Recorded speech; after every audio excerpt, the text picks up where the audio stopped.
of Equanimity, Case 34, Fuketsu's Speck of Dust. Preface to the Assembly. Open-handed and empty-fisted, he makes 1,000 changes and then 10,000 transformations. Though he can make something from nothing, how can he escape fiddling with the relative to make a semblance of the real? Tell me, what is the basis of this? Main case. Attention. Fuketsu spoke, saying, when a speck of dust is raised, the nation prospers. When a speck of dust is not raised, the nation is destroyed. Regarding this, Secho held forth a staff, saying, is there any Zen student who has this same death and same life? Appreciatory verse. Is it to be gray-haired standing up from fishing in the Ishui River? Or is it to be the men who chose to starve on Shuyo Mountain? Within a speck of dust, diverse features are distinguished. Their fame and exploits are hard to forget.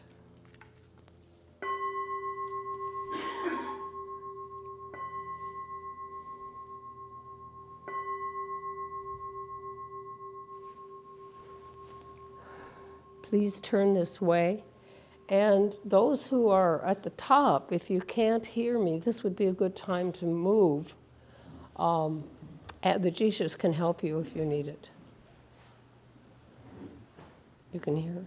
Will the camera be clear? If they move to the back rows. The camera's clear. Okay. Hi. Okay?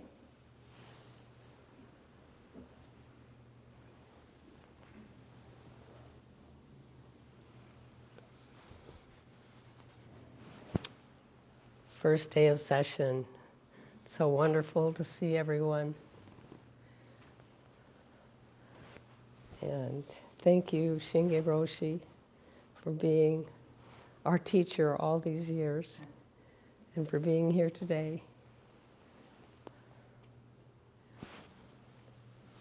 So Fuketsu, I even have a drawing of Fuketsu. We don't know if he really looked like this, but this is his drawing. He was born in 896, and he died in 973 during the Tang Dynasty. As a youth, really young youth, he studied Confucianism, and he didn't really get very far with it. So he entered Buddhist monasteries and studied in various schools like the Vinaya and so on. He was still unsuccessful in uncovering what he thought was a root of Zen. So he continued traveling and finally ended up in the monastery of the teacher Nan-in Egyo. And Nan-in Egyo is in our lineage, as so is Fuketsu. During that time, he was there 6 years, he finally awakened to the way and became his teacher's Dharma heir. So in the lineage, we chant every night. You'll hear his name. He's the third patriarch after Rinzai. So he finally entered the Rinzai school. So Secho was born about 200 years after Fuketsu. So two different people in the same case, two different teachers. He taught during the, I think it's the Song Dynasty. I have written Tang, but that's wrong. And he was the compiler of the Blue Cliff Record. So some of you may remember a version of the case I just read from the Blue Cliff Record. So then, around the same time as the Blue Cliff Record was being compiled by Secho, Master Wanchi was compiling the Book of Equanimity. So this was compiled by him in the 12th century, and This is what Hakuin Yasutani Roshi, who is fairly contemporary, only 80 or 90 years ago, what he wrote in, regarding the relationship of the Blue Cliff Record and the Book of Equanimity. So with these case study books, we are entering into the lives and the intermingled lives of these patriarchs from hundreds of years up to our time. So here's what he said, a little bit of what he said.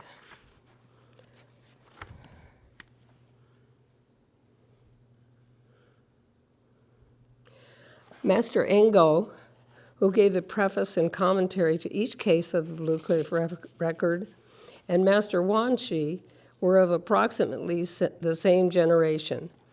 So both men were close Dharma friends, but one of them stayed in the Rinzai school, and Master Wanshi entered into or founded the Soto school. So they diverged in that way, but they were very close friends and understood each other to the point where when Master Engo was dying, he left all of his affairs to Master Wanshi. The compiler of this, the translator and compiler of this book of equanimity here is Jerry Shishin Wick, and he studied in the 70s and 80s under Maizumi Roshi in Los Angeles. So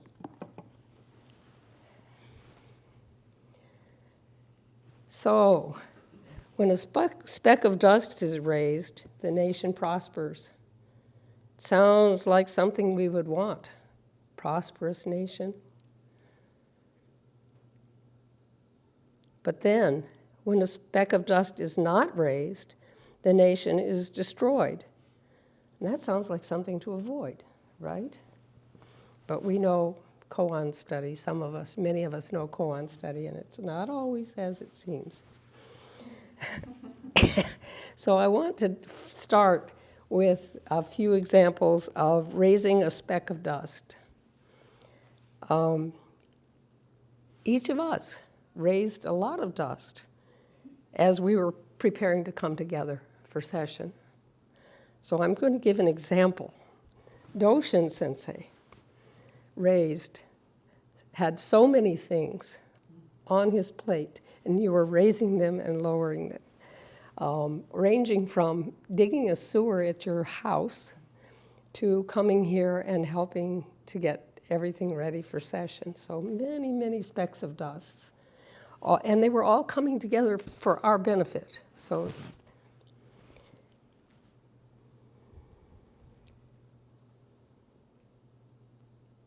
these are all essential specks that we raise. It's not that we want to discard them, but there's something else going on here. Another example, for many months before this, our Jukai students met every week. How long? For 6 months? Yeah, by Zoom, and studied the precepts together, and they were being guided by Shinge Roshi and Kushu Sensei and Togan Zenji. So they also were raising things up and looking at them bit by bit. And the nation was prospering, right? So keeping in mind all of these kinds of activities, we might say today that our nation prospers. We're here together. We're appreciating every moment and every breath, as well as our communion with each other. So we have so much, and there's prospering, and there's also a settling that's going on. That's what session is about. Another example is what goes on in our own minds. Do we raise specks of dust during our days? Whether we're active or whether we're sitting in the zendo. Of course we do. That's part of who we are. I want to read a little bit more on what the Book of Equanimity says about this. This is Shishin Wick's commentary on this case. He says, the speck of dust in this case could be the activity of your mind, and the nation is the entire phenomenal world. When the activity is raised, the nation prospers. When your mind is busy, all kinds of things grow. And when your mind is still, the nation is destroyed. It falls away completely, and there's nothing to be gained or lost. And later on, he says, identification with others is one aspect of the path of the Bodhisattva. That's what you all have been studying, and so many of us have studied. The Bodhisattva path is the path of service to others, of foregoing one's own enlightenment in order to liberate others. But when you completely identify with others, where are they? He goes on to say, one of the 10 grave precepts in Zen is not to elevate oneself and put down others. And another precept is not to speak of others' faults and errors. So he tells a story about Maizumi Roshi. There was a monk at his monastery who was stealing from others. Another monk went and said, he's stealing from us.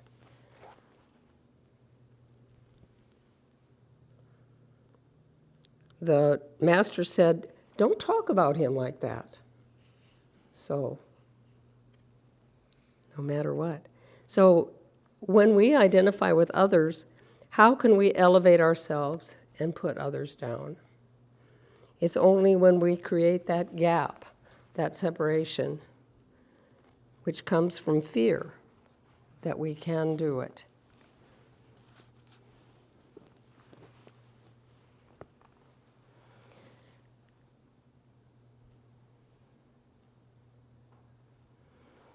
So at the end of the koan, Secho held up a staff and said, is there any Zen student who has the same death and same life? And I want to tell you about someone that I have known for quite a few years who is at Sing Sing prison, who's kind of an example of this Zen student who has the same death and the same life. So his name is Paul. I met him at Auburn Prison. He had decided to join the Buddhist group at Auburn. He was a really angelic seeming person, and he was in prison for homicide. His friends felt, and he insisted, that he had not committed the murder that he was in prison for. And he had many prominent people that were endorsing him or supporting him, but still, he's still in prison years and years later. So he was in our Buddhist Sangha for a while, and while he was with us, well, he was quite the artist.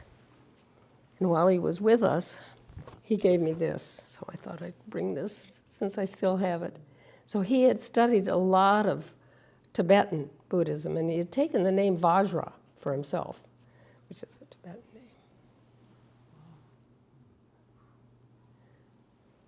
And he's still painting, but I lost track of him because he was, for the first thing he did, first way I lost track was he had, during one of our we used to do all-day sits at Auburn, and during one of those he had a kind of what he felt was a visitation of Jesus. And he felt that he needed to go and join the Christian tradition there. And they don't, the state prisons don't allow you to have two religions. You can be in one or the other. Of course, he's kept doing two, but but anyway, he got very deeply into the Christian, studied Christianity, Christian teachings. And then he was transferred sometime later to Sing Sing prison. So I lost track of him entirely. But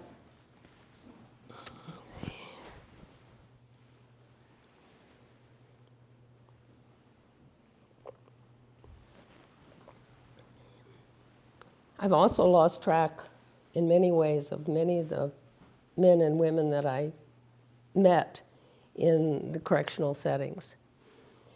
And especially since the pandemic, we were not allowed to go in, and we really have not been able to establish a new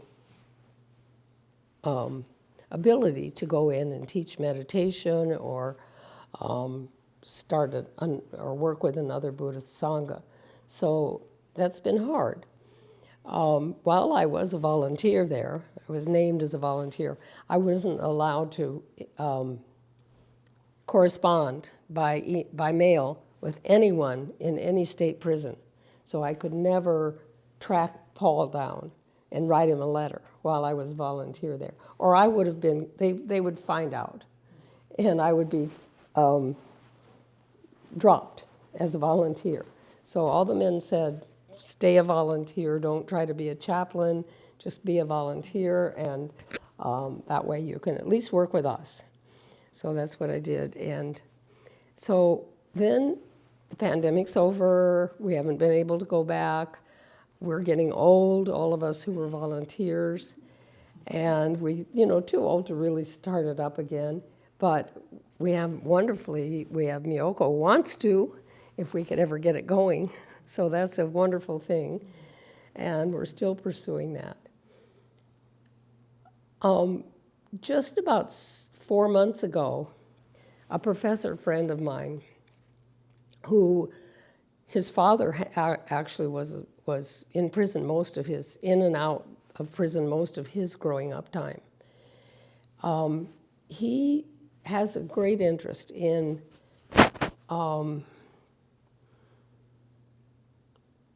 the lives and working with people who have been impacted by incarceration. So he started about a year and a half or 2 years ago a magazine. And the editorial board of the magazine, it's called Mend Magazine. The editorial board is mostly people who have been impacted by the system. Most of them are people who have been in jail, but also I think at least one or two are parents of someone. And the other part of his editorial board is his own graduate students. So one of the benefits to the whole editorial board is they all are learning skills of publishing, of creating, I don't even have the words for it, but layouts, magazine layouts, and finding art and putting it together with a story. They have started soliciting and get many, many, many submissions. So they go through all of the submissions. There's sometimes it's articles, sometimes it's poems, sometimes it's art. And they go through all of these and select them together, and those then become the magazine for the next year. So they asked me or the professor said, I told him I was so impressed with his passion that I just said I was impressed with your passion for doing this. And he said, why don't you come to our editorial board meetings? So it's my way of still staying involved without, being in those settings. So, and it turns out several of the members of the editorial board are people I met at the Justice Center. Oh, I remember you.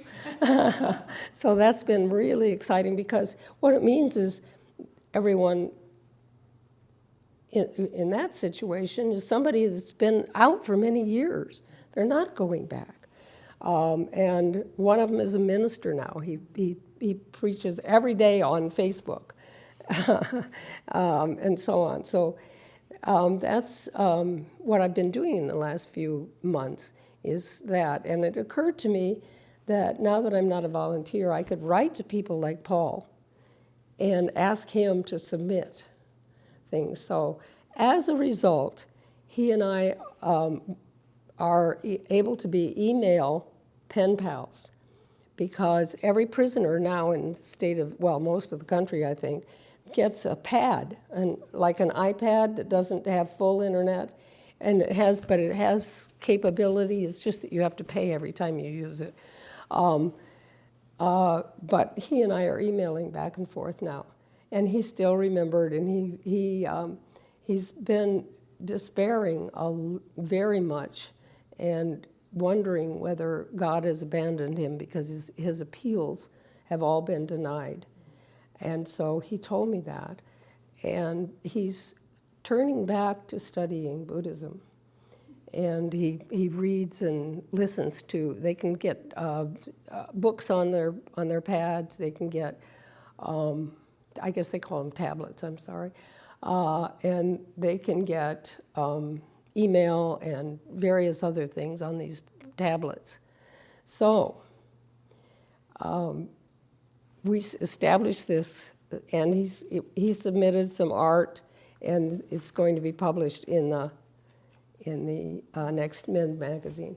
And I've also been able to contact about 3 other people that I knew then, and each one has either I had an article that they had already written, and I said, can I submit this to the editorial board? They were so good. So the editorial board liked all of them. And so they're going to be in the next magazine. So that's been sort of exciting and interesting. And I'm finding out much more about the interconnections with people locally than I just suspected before, but I'm finding out more about it. So I wanted to read you because I talked to go back to this Zen man or Zen student and whether there is such a one. This is an example. We all can be those students that, what does it say?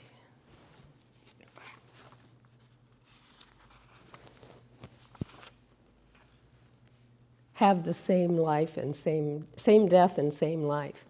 But this is what Paul wrote to me, and I thought you would enjoy listening to it. Hello, Jikyo. What a pleasant surprise. We just started connecting. I had a very hard time figuring out how to connect with them by the tablets, but I finally got it out. I just came back from working out in the yard.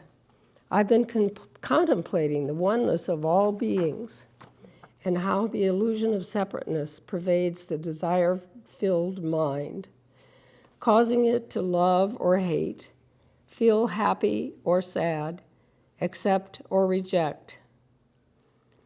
In the yard, while working out, it was easy to just tunnel into this ego's own thoughts, in between focusing solely on this body's own movements and exertions. However, toward the end, I began to make a concerted effort to recall the unity of all beings. There in the yard, the mass of mainly undereducated and impoverished Black and Latino men serving out sentences ranging from about 10 years to life began to converge into a river of oneness. Some were working out, playing ball, boxing, running, smoking, conversing, playing cards, or gambling. And yet they were all me, and at the same time, they were all God. Each one playing out a tragic comedy of misery and hope, fear and desire, anger and escape. If I can break through, and cease to be the I that I once knew? Will the world change around me? Will I see the mangled as beauty, feel the broken with love? So that's an example. Isn't that beautiful? I feel very fortunate and sad about his continued incarceration. But at least he has many people that he can communicate with now. So,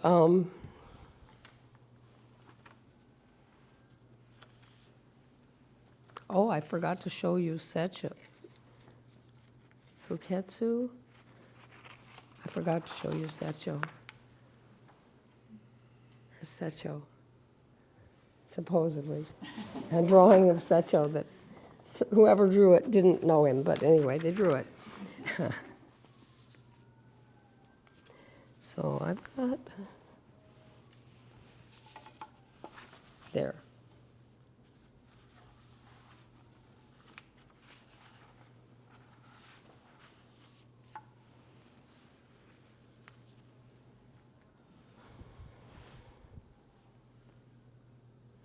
So I'm going to end early. I had no idea how long my talk was going to take. I've had a feeling it was going to be not so long. But I'll just say that the dust, these specks, they're always present. But we don't have to raise them. We can let the nation be destroyed. We can let it fall away completely. And that's what session is all about. Or that's what session, I shouldn't say session is all about that. What I mean is we can take the opportunity that we're given during session to explore and let it all fall away. Thank you.